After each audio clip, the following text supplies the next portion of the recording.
Simi in ogni anno tu mi nadarina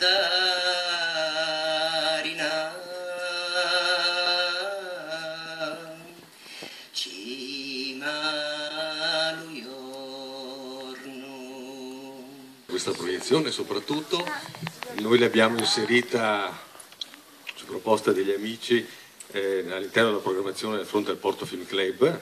Se avete modo poi di prendere il programma, spero anche conosciate questo spazio dove cerchiamo di portare il grande cinema, insomma, soprattutto anche del passato, insomma, vogliamo confrontarci ancora con i grandi autori e poi anche presentare film, documentari, cortometraggi che non è possibile magari vedere nelle programmazioni delle sale, diciamo così, industriali. Quando Franca mi chiese se volevo fare questa introduzione, non immaginavo certo che mi avrebbe ucciso. Vengo e mi spiego, dicono i miei conterranei siciliani. Ci eravamo viste un paio di volte a cena da un'amica ed era sorta una simpatia reciproca anche grazie a un sentire comune su molti aspetti della realtà. Non che io mi passi le giornate a spulciare ricordi, non sono abbastanza vecchia. Fatto sta che odori per primi, poi suoni, sapori, una roca voce di donna e subito appare lui, il trenino della circumetnea, che i catanesi chiamano affettuosamente la circum, ma a volte anche il trenino turistico. Simi in ogni anno tu mi nadarina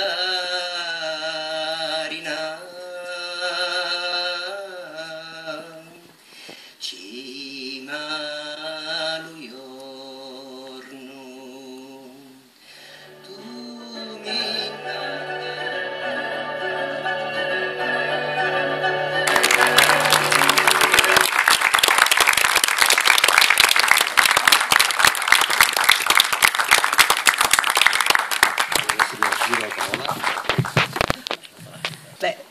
Io quello che dovevo dire l'ho detto in questi 45 minuti di video, ringrazio la pazienza del pubblico e penso che a questo punto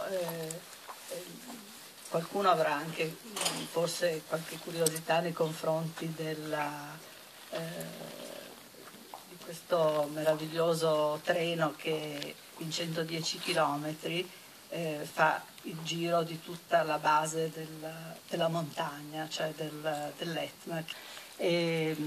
Abbiamo pensato che per quanto riguarda proprio l'argomento specifico del treno, avendo la possibilità di un grande esperto di treni che è Marco Bruzzolo, anche fotografo e giornalista, io passerei la parola a lui che ci racconta un pochino di questo straordinario mezzo di trasporto.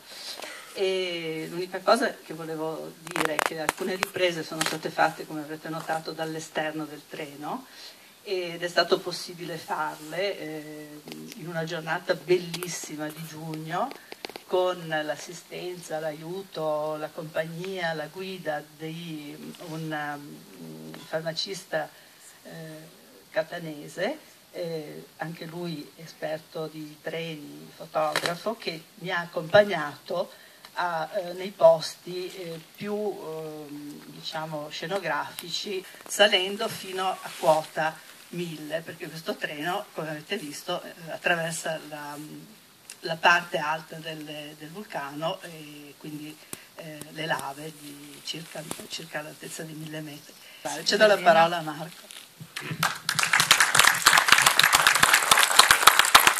Allora, rifacendo un attimo il discorso iniziale, questa ferrovia oggi viene usata praticamente come metropolitana di superficie per studenti e pendolari.